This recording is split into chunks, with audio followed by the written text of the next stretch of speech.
Laudator Jesus Christus. Praised be Jesus Christ.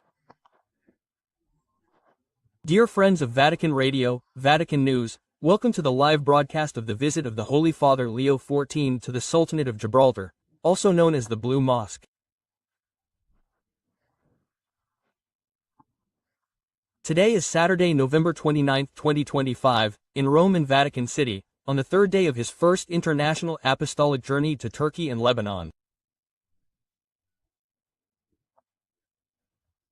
It is 7:06 a.m. so, please accept a warm greeting from the Spanish-language editorial team, and from Sebastian Sanson Ferrari, who will be accompanying you in this radio report, coordinated by Massimiliano Menichetti and with the technical assistance of Adriano Vitali. The Holy Father is now arriving at the mosque and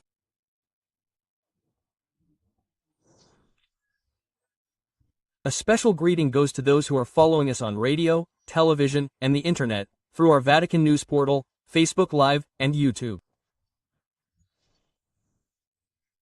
Greetings also to the Latin American and Caribbean Episcopal Council, El Salam, who are connecting with us through Facebook. In Istanbul, Turkey, it is 9:06 a.m. There is a 2-hour time difference with Rome. And also a special fraternal greeting to those who are tuning in through radio, television, and digital platforms.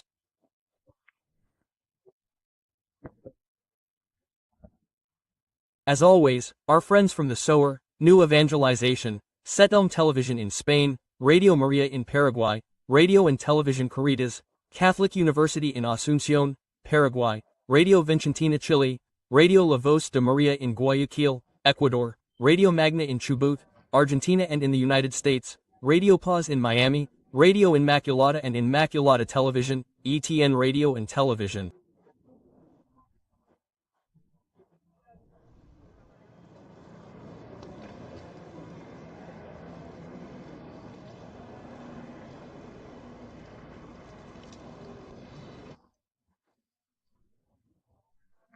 The Holy Father was received by the President of Religious Affairs of Turkey, Zafir Arfagas, from this agency also known as Diyanet.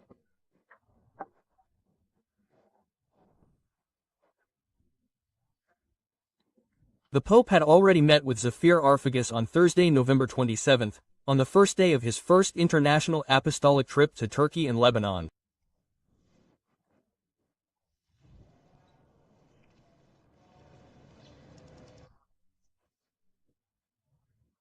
The Pope traveled a distance of about 8.8 kilometers by car to reach the Sultan Ahmed Mosque or Blue Mosque.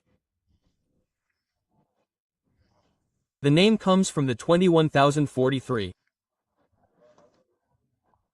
turquoise ceramic tiles inserted into the walls and dome.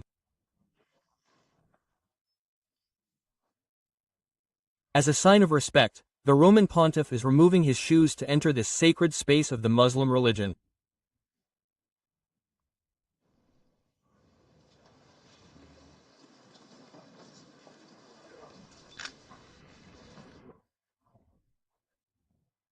His predecessor, Pope Francis, had also visited the Sultan Mosque, Blue Mosque, on the same day, November 29, 2014, when the then Argentine pontiff was making his apostolic trip to Turkey.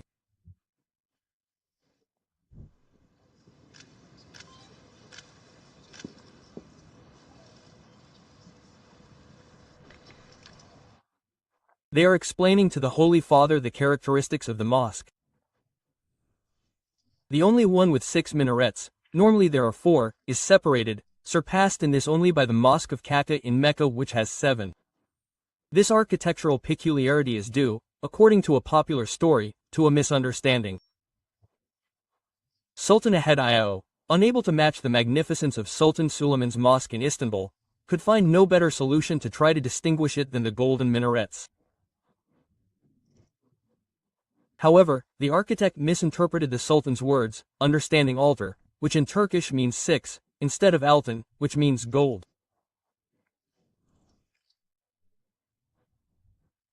An almar or minaret is a tower of the mosques, usually high and not very thick, from whose height the muezzin summons the Muslims during the hours of prayer. And the muezzin is precisely the person, the Muslim who from the minaret, loudly summons the people to come to prayer.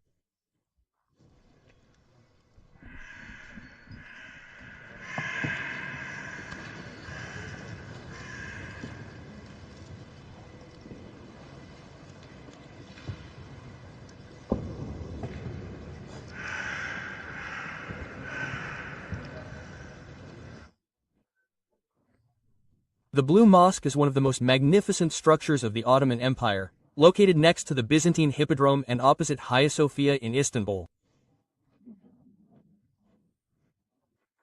Known for having 6 minarets and for its many domes and semi-domes, as we can see in the images captured by Vatican media. This temple was baptized as the Blue Mosque because of the color of its interior, but in fact its correct name is the Sultan Ahmed Mosque, named after Sultan Ahmed I, who ordered its construction. It was built between 1609 and 1616. In what was then the center of Istanbul. Its position opposite Hagia Sophia suggests that Ahmed I intended the mosque to rival the glory of the old cathedral. The architect of the mosque, Sadefkar Mehmed Aga, is responsible for the perfect proportions of its structure. The minbar, that is, the carved marble pulpit, is placed in such a way that the imam can be heard from anywhere in the mosque. As you can see, it is a spacious space with privileged acoustics.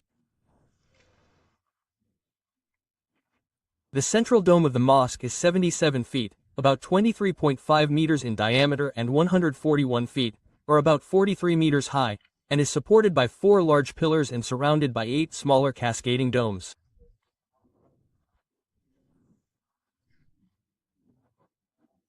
The interior of the mosque is lined with these numerous handmade ceramic snake tiles, richly decorated with flowers, trees and abstract patterns.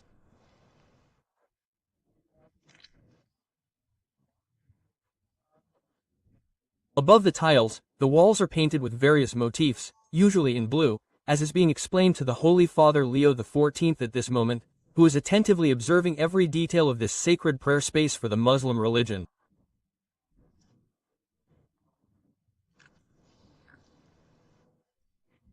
More than 250 stained glass windows allow daylight to flood the interior. Ahmed I died shortly after the mosque was completed and is buried in a mausoleum just outside the mosque walls.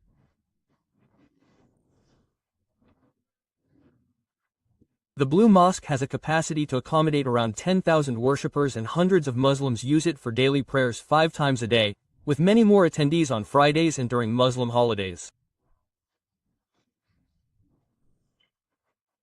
The mosque is open to tourists when it is not in use for worship, in which case it is naturally closed.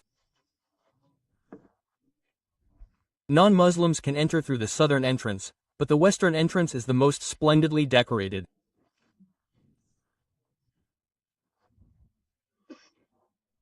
In fact, the mosque has a series of rules of conduct and a dress code to respect the sacredness of this space for Muslims.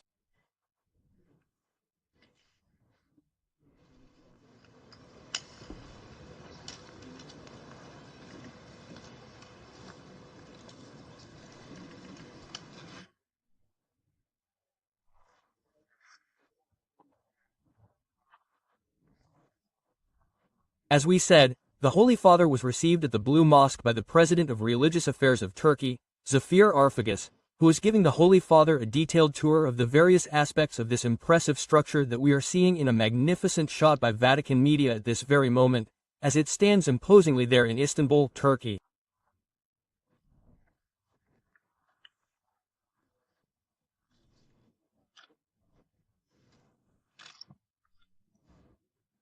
Third day of the International Apostolic Journey, the first International Apostolic Journey of Pope Leo XIV to Turkey from November 27 to 30 and then to Lebanon from November 30 to December 2, 2025, date on which he will return to Vatican City.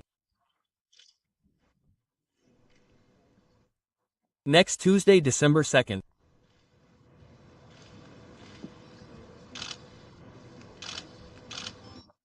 Let us recall the motto that has called the Roman pontiff on this apostolic journey: one Lord, one faith, one baptism. And one of the central moments has been the pilgrimage to ancient Nicaea.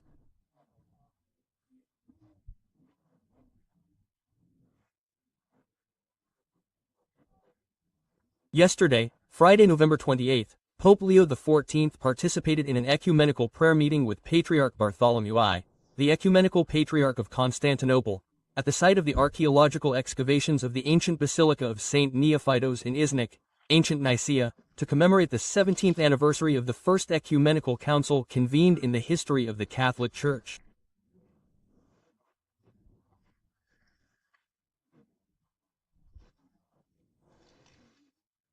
Also, as our special envoy to Turkey, Father Joan Pacheco, head of the Hispanic American editorial staff of Vatican Radio and Vatican News, told us.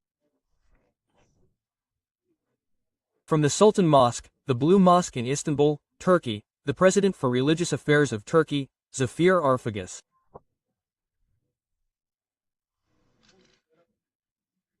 is accompanying Pope Leo XIV at this moment that marks the beginning of the third day of his first international apostolic journey.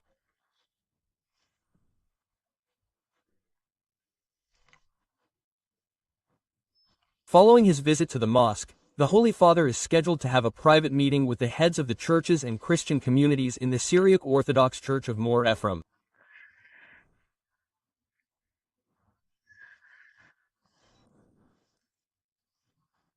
The Holy Father will then preside over the doxology at the Patriarchal Church of St. George. He will meet with his heir Bartholomew I and sign the joint declaration with him at the Patriarchal Palace.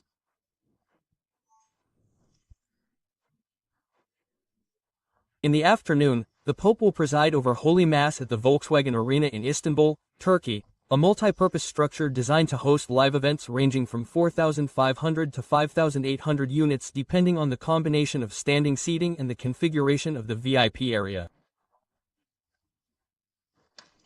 The arena, which was officially opened in 2015, is part of the UNIC Cultural Complex in Istanbul, which is located in Maslak.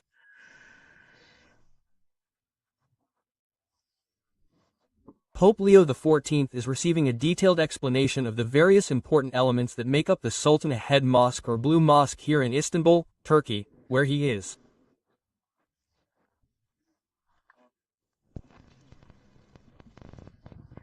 Pleased to visit this sacred space for the Muslim religion.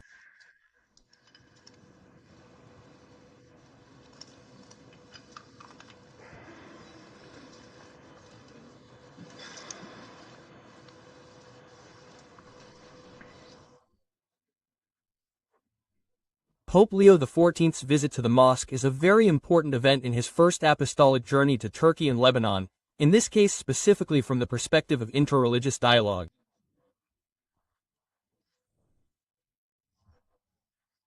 This year, on October 28, the 60th anniversary of the publication of the Conciliar Declaration Nostra Aetate on the relations of the Catholic Church with non-Christian religions was celebrated.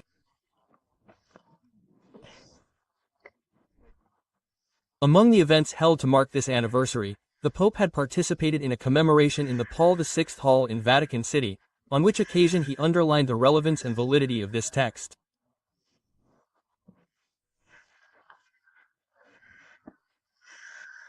In fact, in this brief but powerful and meaningful text, the third point addresses the religion of Islam and states that the Church also looks with appreciation on Muslims, who worship the one living and subsistent God.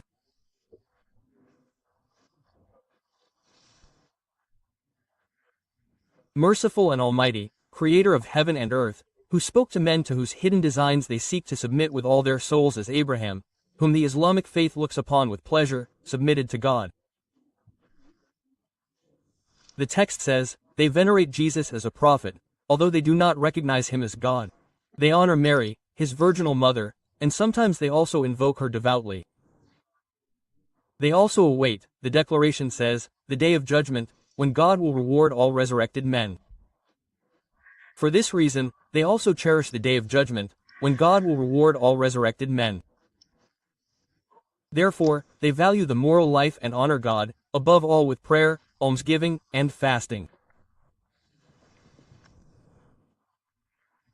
But over the centuries, says the conciliar Declaration Nostra Aetate, not a few disagreements and enmities have arisen between Christians and Muslims. The Sacred Council exhorts all to forget the past and to work together to promote social justice, moral good, peace, and freedom for all men. The Pontiff has insisted on this on several occasions, let us recall, both in his speeches during his trip up to now and in his public addresses since his election on October 8. May 12, on the themes of fraternity, unity, and the role of religions in building peace in a world torn apart by the scourge of violence, wars, and tensions in so many regions of the planet.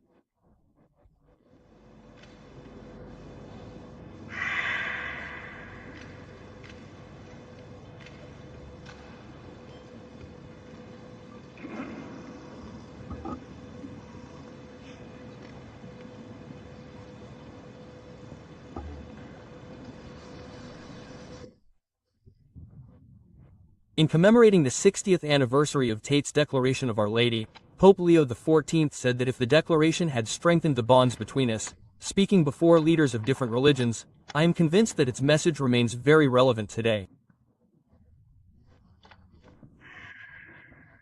Let us therefore take an invited moment at this meeting to reflect on some of its most significant teachings.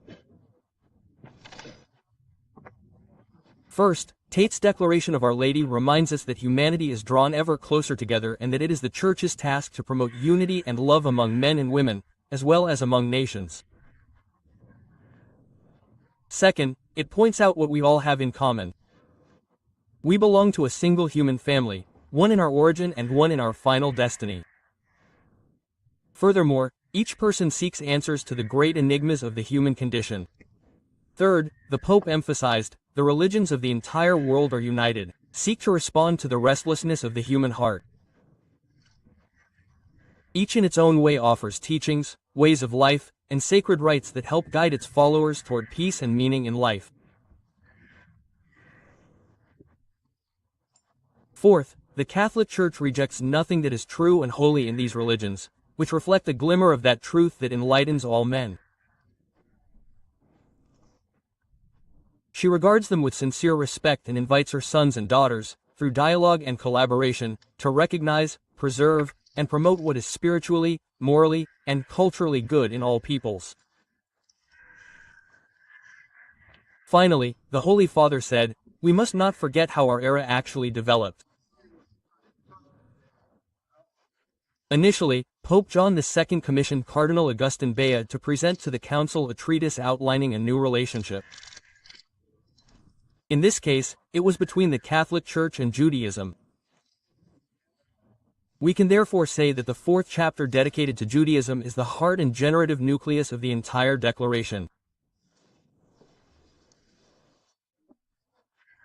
This historic document, the Pope affirmed in another passage of his speech, opened the door for us to a simple yet profound principle.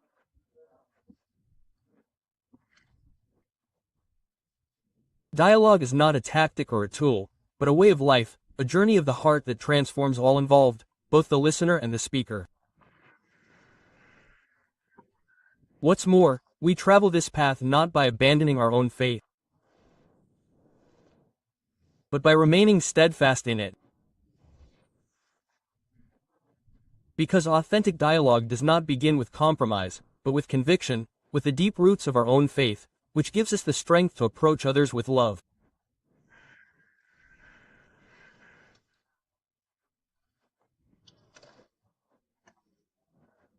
The Holy Father Leo XIV visited the Sultan Ahmed Mosque or Blue Mosque in the city of Istanbul, Turkey, at the beginning of the third day of his first international apostolic journey to Turkey and Lebanon.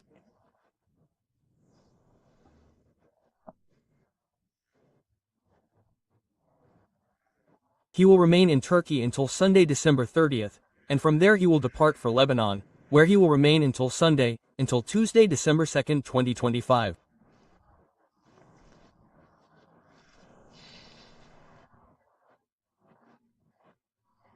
During his visit to the Sultan Ahmed Mosque or Blue Mosque in Istanbul, Pope Leo XIV did not utter a single word, no speech, it was not planned, but he did.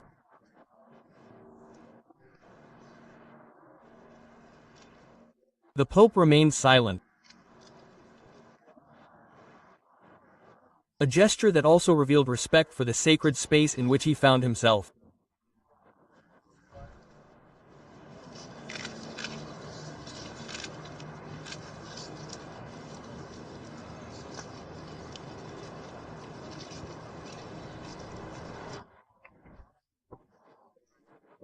Among the members of the papal entourage accompanying the Roman pontiff on this apostolic journey, we see, for example, Cardinal George Kobakad, prefect of the Dicastery for Interreligious Dialogue.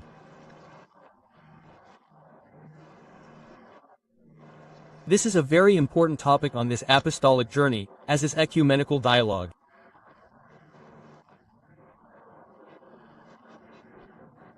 Let us recall the distinction between these two concepts, in this case, the Pope's visit to the Sultan Ahmed's mosque, which is very relevant from the point of view of interreligious dialogue when we refer to the Catholic Church's ties with non-Christian religions such as Islam.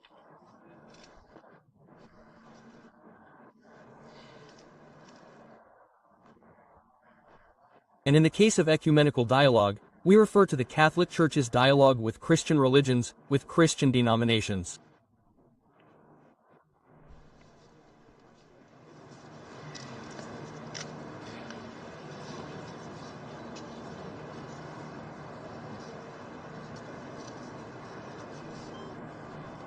Zafir Arfagas, the President of Religious Affairs of Turkey, also spoke briefly with the pontiff. At this point, the Pope has already left the sacred space of the mosque. He has put back on the shoes that he had been wearing. He had removed them as a sign of respect, as required by the rules of conduct and dress in such places.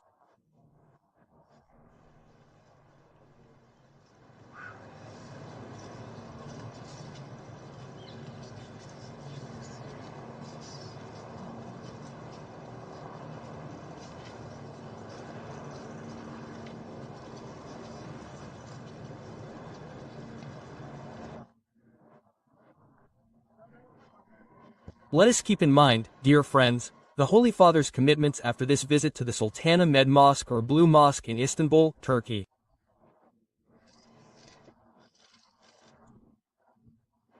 He will meet privately with the heads of the churches and Christian communities at the Orthodox Syriac Church of Mamre Ephraim.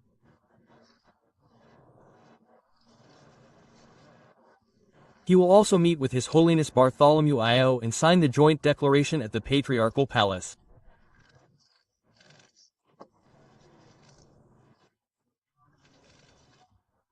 In the afternoon, he will preside over Holy Mass at the Volkswagen Arena, a multi-purpose structure designed to host live events that varies in capacity from 4,500 to 5,800 units depending on the combination of standing seats and the configuration of the VIP area. The arena, officially inaugurated in 2015, is part of the UNIC Cultural Complex in Istanbul, located in Maslak. Now leaving the Sultan Ahmed Mosque, the Pope is greeting the members of the delegations that accompanied him, from the Muslim community that welcomes him with great enthusiasm. Joy on this important visit to the country, to Turkey and then to Lebanon. The Holy Father is already getting ready in the car to head to his next public engagement. Let us appreciate these wonderful images of the Sultan Ahmed Mosque and the city of Istanbul in Turkey. And now we are approaching the end of this extraordinary broadcast of Vatican Radio Vatican News.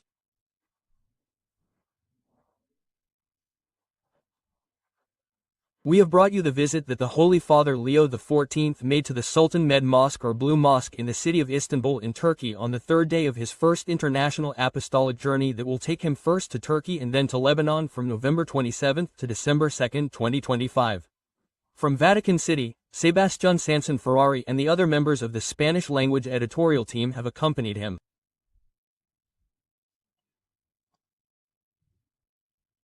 Stay tuned also for the reports that our correspondent there, Father Joan Pacheco, head of our editorial team, is sending. Have a happy Saturday and a blessed weekend. Laudator Jesus Christus. Praised be Jesus Christ.